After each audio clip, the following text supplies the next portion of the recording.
The Republican establishment is growing increasingly worried at the prospect of a Trump nomination. And with this in mind, they have been coming up with different ways in which they could potentially steal the nomination away from Donald Trump. Now, at first glance, Mitt Romney appears to be spearheading this movement, but I don't think it's necessarily Mitt Romney doing this. I think he's kind of just a puppet, and there are other individuals behind the scenes kind of pushing him to do this. Now, of course, Marco Rubio is in favor of this as well, because he could potentially benefit from a brokered convention. But first, I want to tell you what Mitt Romney said.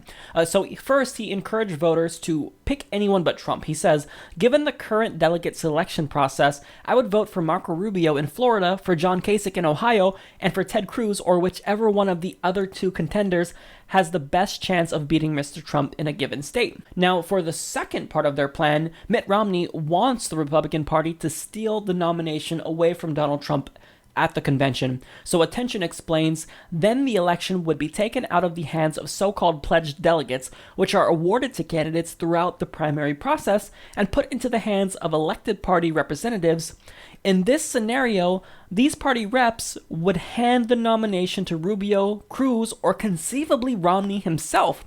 This would be the first brokered convention for the GOP since 1948.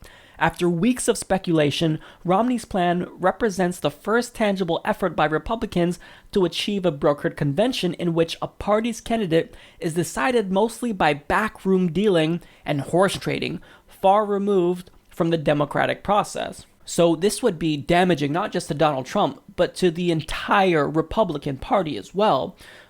Because if you undermine the will of voters, there's going to be vast consequences. Now, why are they doing this? Why are they so gung-ho on stealing the nomination away from Donald Trump? Well, one, it's because Republican donors are not sure about Donald Trump. They have no idea what he's going to do. Are they going to get their tax breaks? Are they going to be able to use him as a puppet like all the other Republican candidates? They don't know. Now, second of all, he's just bad for the Republican brand. See, the Republican Party at large, they agree with Donald Trump. They love being racist. They love xenophobia, but they're more subtle about it. So what they do is, instead of just outright retweeting, members from the KKK and white supremacists, they like to just implement racial policies, such as the voter ID laws, for example. And they like to, more subtly stoke the fears against immigrants and gin up hatred against, marginalized groups. But Donald Trump, he just says it like it is. There's absolutely no disagreement about his positions. And the Republican Party is really uncomfortable like that. Donald Trump is the Frankenstein that the Republican Party created, and now you guys have to live with him. So do I agree with the Republican Party potentially stealing the nomination away from Donald Trump?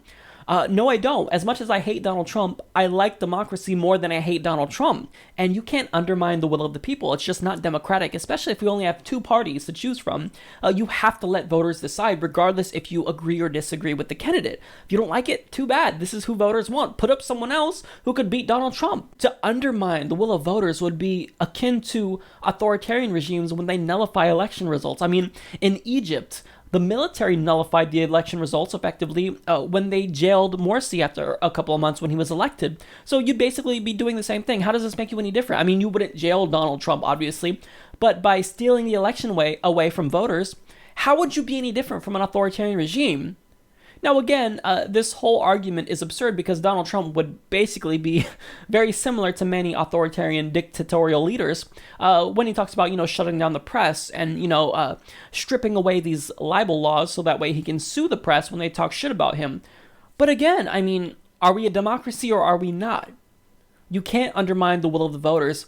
I don't like it when the Democratic Party does it, and I have to be objective and say that I don't like it when the Republican Party does it as well. So even though this would be entertaining to watch happen, and the chaos that would ensue would be just monumental, it's not right. And I have to be on the side of democracy. You just have to be objective, and you have to go for what's right. And stealing the election away is not right. If the Republican Party really wants to stop Trump, then throw in a bunch of candidates who could potentially defeat Trump.